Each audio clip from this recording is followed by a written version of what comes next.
Hola, bienvenido al baúl de psicología. Quiero empezar con una escena muy sencilla. Imagina que recibes un mensaje de alguien importante para ti, 2 líneas, nada más. Lo lees y casi sin darte cuenta algo cambia dentro de ti. Un pequeño nudo en el estómago, el pecho un poco más cerrado, la respiración más corta, una sensación difícil de explicar, como si algo no estuviera bien. Entonces empiezas a releer el mensaje. Está raro, seguro que le pasa algo conmigo, he hecho algo mal. Quizá se está alejando. Y cuanto más vueltas le das, más evidente parece. No solo lo piensas, empiezas a sentirlo como un hecho. Hasta que unas horas después descubres que esa persona estaba cansada o llevaba todo el día en reuniones o estaba preocupada por otra cosa o simplemente respondió rápido sin pensar demasiado en el tono. Y entonces aparece una pregunta interesante. ¿En qué momento apareció realmente la idea de que algo iba mal? Porque si lo miramos despacio, los hechos eran pocos. Había un mensaje, había 2 líneas, había un tono que tu sistema interpretó de una determinada manera.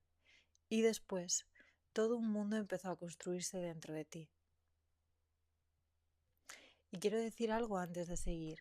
No estoy diciendo que esto sea irracional, no estoy diciendo que sea exagerado, que haya que desconfiar de lo que sentimos. Lo que sentimos importa muchísimo. Una emoción no aparece porque sí, puede estar señalando una necesidad, una memoria, una herida, una alarma interna, un límite, una forma antigua de protección. Pero quizá una emoción no siempre describe toda la realidad.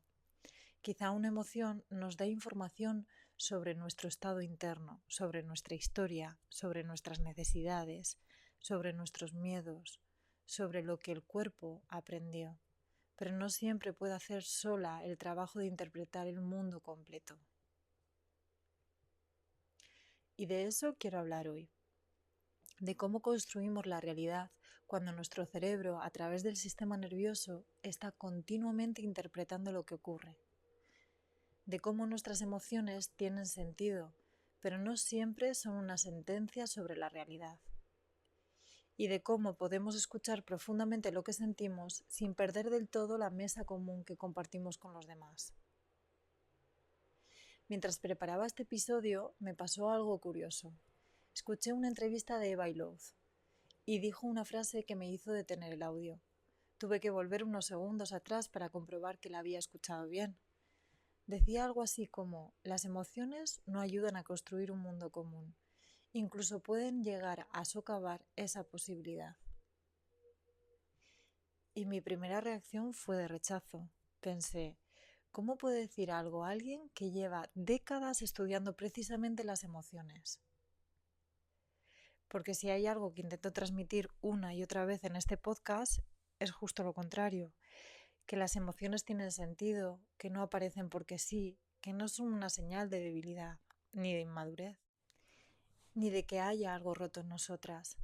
Así que esa frase me incomodó, me chocó, y quizá por eso me interesó, porque a veces las ideas que nos incomodan no vienen necesariamente a destruir lo que pensamos, a veces vienen a pedirnos más matiz.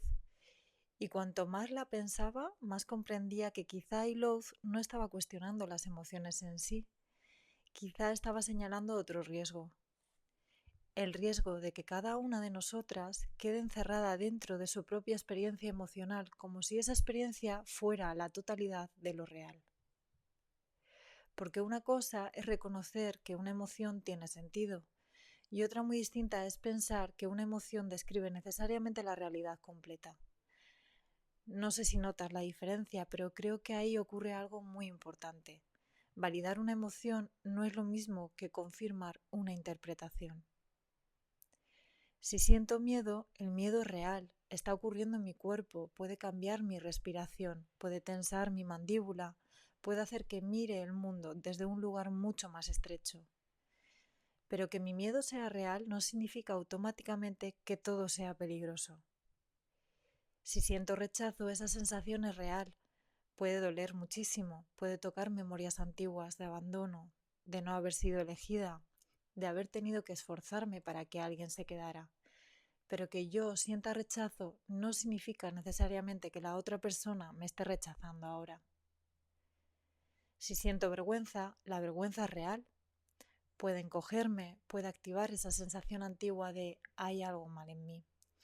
Pero que yo sienta vergüenza no significa necesariamente que mi valor esté en cuestión. De invalidarnos, se trata de algo mucho más delicado. Escuchar profundamente lo que sentimos, sin pedirle a la emoción que haga sola el trabajo de describir toda la realidad.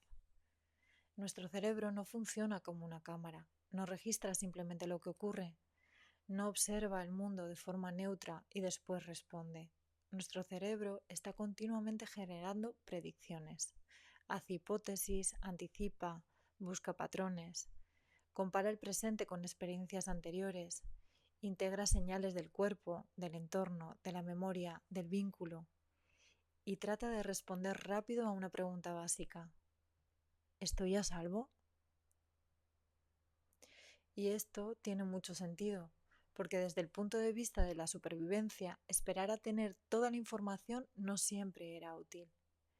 El organismo aprendió a anticiparse, a detectar señales, a reaccionar incluso antes de que la mente consciente pudiera ordenar lo que estaba pasando. Por eso no vemos el mundo únicamente con los ojos, lo vemos también con nuestra historia, lo vemos con aquello que nuestro cuerpo aprendió sobre el mundo, con nuestras experiencias, con nuestros vínculos, con nuestras heridas, con nuestras formas de protegernos. Y eso significa que dos personas pueden vivir una situación parecida y construir experiencias completamente diferentes. No porque una mienta, no porque la otra sea más objetiva, sino porque cada sistema nervioso está leyendo señales distintas desde aprendizajes distintos. Y esto se suele ver en consulta. A veces una persona dice, Iris, sé que racionalmente esto no tiene sentido, pero no puedo dejar de sentirlo. Y para mí ahí hay algo muy importante, porque el cuerpo no funciona solo con lógica, funciona con aprendizaje. Si durante años tuviste que estar pendiente del estado emocional de quienes te cuidaban, quizá tu sistema aprendió a detectar cambios mínimos en la voz, en la expresión, en el silencio, en la distancia. No porque quiera complicarte la vida, sino porque un día eso fue una forma de mantenerte a salvo. Si creciste sintiendo que el cariño podía desaparecer de un momento a otro, quizá hoy tu cuerpo siga anticipando abandono incluso cuando todavía no ha ocurrido nada.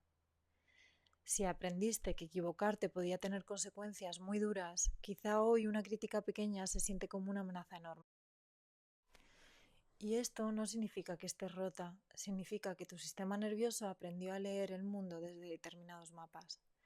No porque quisieras vivir así, sino porque hubo un tiempo en que ese mapa sostuvo algo importante de ti, y el cuerpo, cuando algo le ayudó a sobrevivir una vez, tarda mucho en dejar de confiar en ello. El problema es que a veces seguimos usando mapas antiguos para caminar por territorios nuevos.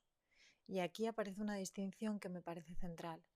Hay tres cosas que suelen mezclarse muy rápido: lo que siento, la historia que construyo para explicar lo que siento y la realidad. Lo que siento puede ser miedo. La historia puede ser me van a abandonar. La realidad quizás sea que la otra persona está cansada, distraída, ocupada o simplemente no sabe comunicarse bien. Lo que siento puede ser vergüenza. La historia puede ser hay algo malo en mí. La realidad quizá sea que una situación tocó una herida antigua desde la que aprendí a mirarme con dureza. Lo que siento puede ser rabia. La historia puede ser no le importo. La realidad quizás sea más compleja, más matizada, menos inmediata. La emoción es real. El cuerpo está viviendo algo. La señal existe, pero la historia que construimos alrededor de esa emoción necesita ser explorada, no obedecida automáticamente. Porque cuando estamos activadas, esas tres capas aparecen tan deprisa que parecen una sola. Siento miedo, entonces algo es peligroso; siento rechazo, entonces me están rechazando; siento vergüenza, entonces hay algo mal en mí. Pero terapia, regulación y autoconocimiento tienen mucho que ver con crear un poco de espacio entre esas capas. Poder decir, esto es lo que estoy sintiendo, esta es la historia que mi sistema nervioso está construyendo y ahora voy a mirar con cuidado qué parte pertenece al presente y qué parte viene de mi historia. Ese espacio no invalida la emoción, la cuida mejor, porque si no hay espacio, solo hay reacción. Y si solo hay reacción, la historia antigua vuelve a organizar el presente. Mientras le daba vueltas a todo esto, me acordé de una imagen de Hannah Arendt, que siempre me ha parecido preciosa. Ella hablaba del mundo común como algo parecido a una mesa alrededor de la que varias personas pueden sentarse, y una mesa hace dos cosas al mismo tiempo, nos separa y nos une. Cada persona ocupa un lugar distinto, cada una ve la mesa desde un ángulo diferente. Ninguna observa exactamente lo mismo, y sin embargo, todas siguen mirando hacia la misma mesa. Creo que esa imagen ayuda mucho a entender lo que está en juego. Construir una realidad compartida no significa que todos sintamos lo mismo, no significa que todos pensemos igual, no significa borrar las diferencias, significa poder volver juntos a algo común, a una realidad sobre la que podemos conversar, a una mesa que no pertenece solo a mi emoción ni solo a la tuya.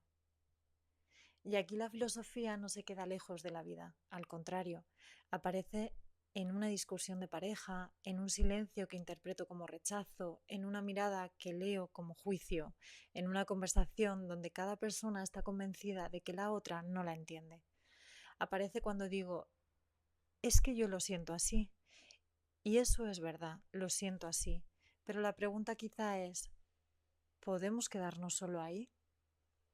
Si cada emoción se convierte en una realidad cerrada, dejamos de encontrarnos. Nos quedamos cada uno dentro de su interpretación. Y entonces ya no hay conversación, solo hay mundos privados intentando imponerse como verdad. Por eso me gusta tanto la imagen de la mesa, porque no niega que cada uno ve desde un lugar, pero nos recuerda que también necesitamos algo común a lo que volver. Y quizá eso también es parte del trabajo terapéutico, volver a la mesa, no para negar lo que sentimos, no para decir esto no es para tanto, no para obligarnos a ser objetivas de una forma fría, sino para poder mirar la experiencia desde más de un lugar. Porque cuando el sistema nervioso está en supervivencia, la mirada se estrecha, no porque seamos menos inteligentes, no porque no sepamos razonar, sino porque el cuerpo prioriza seguridad antes que complejidad. Si siento mucho miedo, todo empieza a parecer peligroso. Si siento mucha vergüenza, todo parece confirmar que hay algo malo en mí. Si siento mucho rechazo, cualquier silencio puede convertirse en una prueba más. No porque el cuerpo nos engañe, el cuerpo intenta protegernos, pero protegernos y describir con precisión la realidad no siempre es una misma tarea. Creo que durante mucho tiempo hemos confundido validar una emoción con confirmar una interpretación, y no es lo mismo. Si una persona me dice en consulta, tengo muchísimo miedo, lo último que haría sería discutir con ese miedo, porque ese miedo está ocurriendo, su cuerpo lo está viviendo, su sistema nervioso está reaccionando, su experiencia merece ser tomada en serio. Pero también puedo acompañarla con mucho cuidado a preguntarse, ¿qué está intentando proteger ese miedo? ¿Qué información viene del pasado? ¿Qué información pertenece realmente a este momento? ¿Qué parte de mí está hablando ahora? ¿Hay algo más que todavía no estoy pudiendo ver? Fíjate que esas preguntas no dicen, eso que sientes no es verdad. Eso sería invalidante. Pero tampoco dicen, entonces todo lo que imaginas debe ser cierto. Porque eso tampoco sería honesto. Lo que hacemos es quedarnos un rato entre ambas cosas. Y creo que ese lugar intermedio es profundamente terapéutico. Porque ahí aparece algo que el trauma suele robarnos, la curiosidad. Cuando estamos en supervivencia, dejamos de ser curiosas. Nos volvemos previsoras, necesitamos certezas, necesitamos saber rápido si estamos a salvo o no. Necesitamos cerrar la interpretación cuanto antes. La mente busca una respuesta porque la incertidumbre se siente peligrosa. Pero cuando el organismo empieza a sentirse un poco más seguro, aparece otra posibilidad. Una pregunta nueva. ¿Y si hubiera otra manera de entender esto?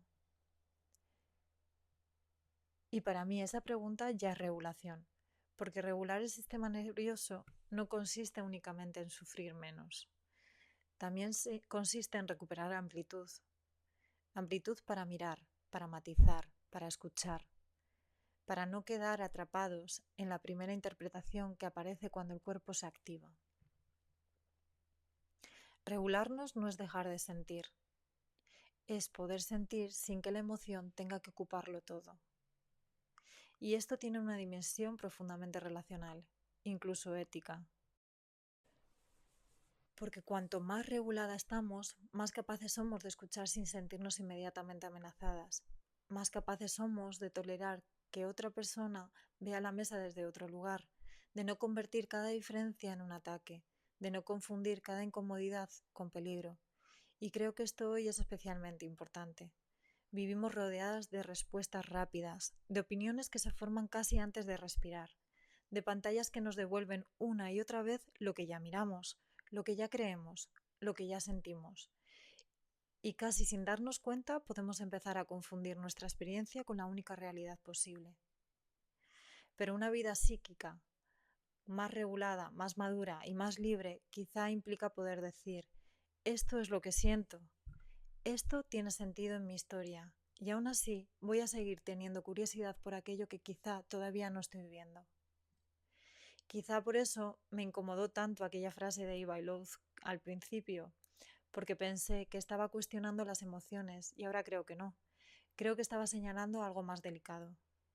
Una sociedad necesita emociones, claro que sí. Necesitamos compasión, necesitamos indignarnos ante la injusticia, necesitamos tristeza cuando perdemos, necesitamos alegría para celebrar, rabia para reconocer límites. Las emociones forman parte de nuestra humanidad. Pero una sociedad también necesita personas capaces de seguir mirando la mesa, personas capaces de decir, esto es lo que estoy sintiendo, esto importa, esto merece ser escuchado y al mismo tiempo voy a intentar no perder del todo el mundo común. Porque nuestras emociones necesitan un lugar, pero no siempre pueden ocuparlo todo.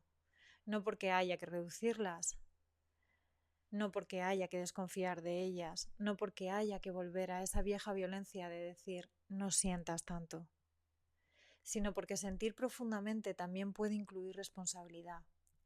La responsabilidad de preguntarnos qué hacemos con eso que sentimos, cómo lo traducimos, cómo lo compartimos, cómo lo llevamos al vínculo, cómo lo usamos para acercarnos o para cerrarnos. Quizá las emociones no destruyen el mundo común. Quizá lo que destruye es cuando dejamos de poder conversar sobre ellas. Cuando una emoción deja de ser una experiencia que necesita escucha y se convierte en una verdad cerrada que ya no admite matices. Antes de cerrar, te propongo algo muy pequeño. La próxima vez que sientas una emoción intensa, antes de convertirla en una conclusión, intenta hacer una pausa. No una pausa perfecta, no una pausa enorme, solo un pequeño espacio. Puedes preguntarte, ¿qué estoy sintiendo? ¿Dónde lo noto en el cuerpo? ¿Qué historia está construyendo mi mente con esto? ¿Qué parte de esa historia pertenece a mi presente? ¿Y qué parte podría venir de algo antiguo? Y después quizá puedas añadir una pregunta más.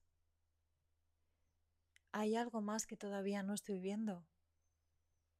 No para desconfiar de ti, no para invalidarte, no para obligarte a ser objetiva a la fuerza, sino para recuperar un poco la amplitud, para volver a la mesa, para recordar que tu emoción merece cuidado, pero no tiene que cargar sola con toda la realidad. Y me gustaría ir cerrando volviendo a la pregunta del principio.